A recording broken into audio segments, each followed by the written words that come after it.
Slogan: పరమాత్మ శ్రీమతమనే జలం యొక్క ఆధారంతో కర్మరూపి బీజాన్ని శక్తిశాలిగా చేయండి.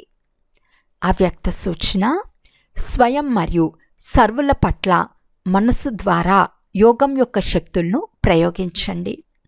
ప్రతి సమయం ప్రతి ఆత్మ పట్ల మనసులో స్వతహాగా శుభ భావన మరియు శుభకామన యొక్క శుద్ధ వైబ్రేషన్లు కలిగి ఉన్నట్లు స్వయానికి మరియు ఇతరులకు అనుభవం అవ్వాలి. మనసుతో ప్రతి సమయం సర్వ ఆత్మల పట్ల ఆశీర్వాదాలు వెలువడుతూ ఉండాలి. సదా ఈ మనసా సేవలో బిజీగా ఉండండి. ఎలాగైతే వాచా సేవలో బిజీగా ఉండేందుకు అనువీలుగా అయిపోయారో, ఒకవేళ సేవ లభించుకుంటే స్వయాన్ని ఖాళీగా అనుభవం చేస్తారో, అలా ప్రతి సమయం వాచతో పాటు మనసా సేవ స్వతహాగా జరుగుతూ ఉండాలి. అచ్చా. ఓం శాంతి.